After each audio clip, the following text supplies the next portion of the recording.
Vous voulez faire investiture ce 8 décembre là. Ce 8 décembre là, vous voulez faire investiture. C'est pour ça Alassane Ouattara en France ici, il est en train de se pomper. C'est requinqué. Tellement qu'il a couru pour faire campagne. Donc il est en train de se requinquer pour venir faire investiture.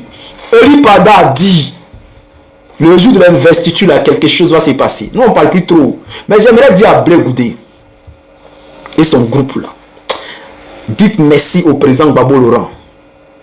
Et je vois les gens qui disent non que pourquoi le président Gbagbo ne répond pas à Blé Goudé. Mais si le président Gbagbo répond à Blé Goudé là, c'est comme si Alassane Ouattara était en train de répondre à Zasso. C'est comme si Alassane Ouattara était en train de répondre à Zasso en global. Mais quand Ouattara était dans l'opposition, il y a eu beaucoup de cas de traite. Il y a des gens qui ont tourné le dos au RDA. Mais Ouattara n'a jamais répondu à quelqu'un. Lui, son travail, c'est qu'il savait faire là. C'est-à-dire qu'il apprend que quelqu'un a trahi. Ou bien quelqu'un est en train de faire bizarre à lui là. Il dit à la personne. Le cas de Camara H. Ado a fait ça propre. Les casses, c'est-à-dire dans la rébellion là, les petits qui voulaient faire bizarre là. Mais Ado les a fait propre. Il les a fait ça propre. Et quand il y avait même des échos où on disait que tel groupe, parce qu'il y avait les MPCI, il y avait les MDGO et puis il y avait d'autres là. Quand on apprenait que ouais, il y a un groupe là, on dirait qu'on causait un peu le gouvernement là. Mais Ado les faisait ça propre. Le groupe des shérifs Ousmane Paté tombait sur eux et faisait ça propre. C'était comme ça. C'était comme ça. Alassane Ouattara dans l'opposition, il a toujours maté tous les petits qui ont voulu tourner le dos. Mais Solo Guillaume l'a échappé. Quand il a pris que non, Solo Guillaume voulait se rallier au gouvernement de Gbagbo là. Mais son avion là, il a bombardé ça. C'est après Solo l'a appelé pour lui dire non, comme ci, comme ça. Ils savent. Même quand il a pris le pouvoir là, tous les petits qui ont essayé de tourner le dos là, il les a fait ça propre. Il y a d'autres qui sont en prison. Les sous-tous là, ils sont en prison. C'est si tu tournes dos à dos là, lui te met en prison. Ou bien te déjà, Ouattara lui a la chance, lui déjà. Est-ce que vous comprenez? Le bon Koulibaly là, bon, c'est pas tourner dos, mais lui il a été le Sraka. Le Sraka. Il est en Sraka.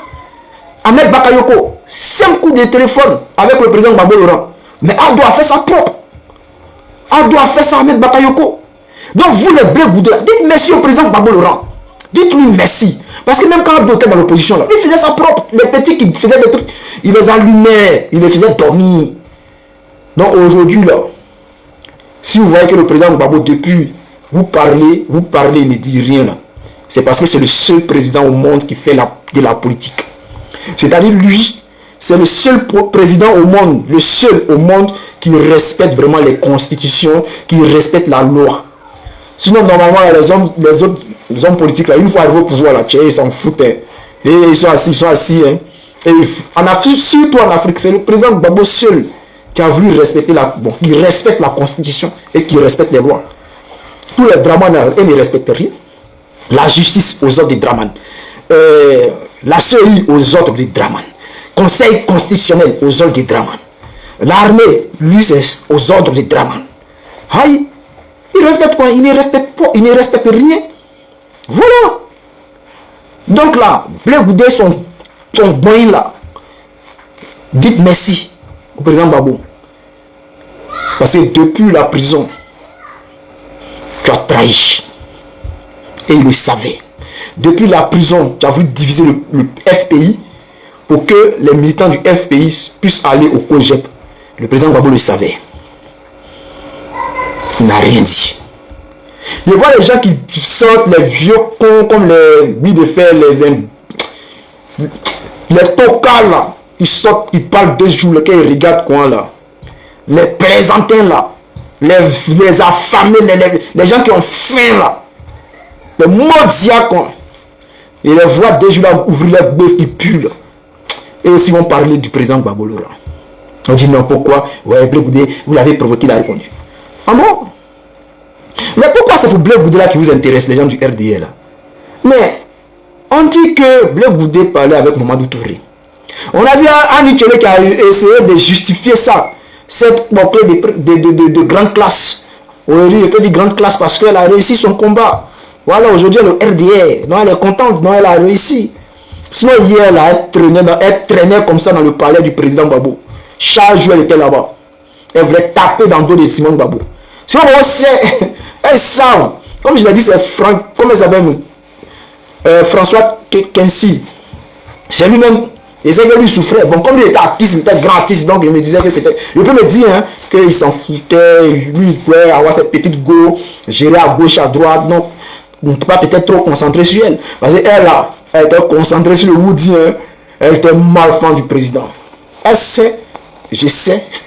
Voilà. Elle sait. Donc, chers frères, chers camarades, c'est ça qui est là. Aujourd'hui, ce qu'on peut dire, c'est que les gens parlent, mais ne connaissent pas le président Gbagbo Laurent. Le président Gbagbo Laurent lui fait de la politique. Donc ceux qui disent que Blé Goudé a parlé, Blé Goudé a fait ceci, Blé Goudé n'a rien dit. Il y a des gens qui font comme si Blé Goudé venait de faire une grande révélation. Mais Blé Goudé n'a fait aucune révélation. C'est la même chose qu'il dit chaque jour. Peut-être cette fois-ci, il a cité le nom de Nadi Gbagbo. Et puis il a cité le nom des gens. Avant, il parlait en parabole, mais tout ce qu'il disait là, c'était ça. C'était ça. Voilà quelqu'un, Blé Goudé, qui vient nous dire aujourd'hui que non. Oui, que lui veut se réconcilier avec le président Gbagbo. Toi, tu as dit hier là, tu nous as dit quoi? Blé Goudé, hier, toi, tu nous as dit quoi? Tu nous as pas dit que le président Gbagbo a effacé le nom des gens dans sa tête et qu'il dit nom des gens, il ne dit pas le nom de d'autres personnes. Et que toi, ton nom a été effacé. Donc, lui, il est plus pire que Ouattara. Donc, imaginez un peu si le pouvoir. Toi, tu n'as pas dit ça ici? Aujourd'hui, toi, tu vas venir dire que toi, tu veux te réconcilier avec lui encore? C'est quelle réconciliation tu veux faire? Quelqu'un qui te dit non, que lui, il a déjà supprimé ton nom dans sa mémoire. Et imaginez un peu s'il était président, ce qu'il allait faire. Toi, tu vas te lever, tu vas nous dire non, que oui, toi, tu vas te réconcilier. On sait, on connaît ton jeu. On connaît ton jeu. Tu travailles pour le RDR. Et ça, nous, on le sait. Donc, tout ce que tu fais là, c'est zéro. Ça ne nous atteint pas. Moi, ce que j'aimerais vous dire, les gens du RDR, les gens du, je sais pas quoi là, qui je sais pas si c'est là du Cojet, même en tout cas, tout ce groupe-là, nous là, nous sommes serrés. Notre combat là, c'est Ouattara. Vous là, vous n'existez même pas. Voilà. Vous êtes simplement sur notre chemin, on est obligé de vous balayer, puis passer. Sinon, vous ne comptez pas. On ne vous voit même pas. Notre combat là, c'est Draman Ouattara. C'est ce 4e mandat et c'est la France. Vous ne comptez pas. On ne vous voit pas. Donc, chers frères ivoiriens, restez concentrés. Hein. Restez concentrés, n'écoutez pas ces gens-là. Ces gens-là qui, dans leur tête, qui ne tournent pas trop. Nous, on le dit, ce 4e mandat ne passera pas. On fera tout ce qui est à notre pouvoir pour empêcher ce 4e mandat. Voilà, maintenant on travaille à ça. Voici des terreaux qui disent qu'ils ont les bureaux en Côte d'Ivoire. Mais vous ne parlez pas de ça. Les terreaux disent qu'ils vont, ceux-là même, si on dit leur nom là même là. Mais ils ont fait vidéo en audio-visio. Il dit, normalement les États-Unis devaient condamner ça. Condamner la Côte d'Ivoire directement. Mais non, ils applaudissent. La France applaudit, les Marocains disent qu'ils sont en Côte d'Ivoire, ils veulent protéger les peuples. Oh, terreau dans notre pays. Vous ne savez pas ce que vous êtes en train de faire, mais vous allez payer ça très cher.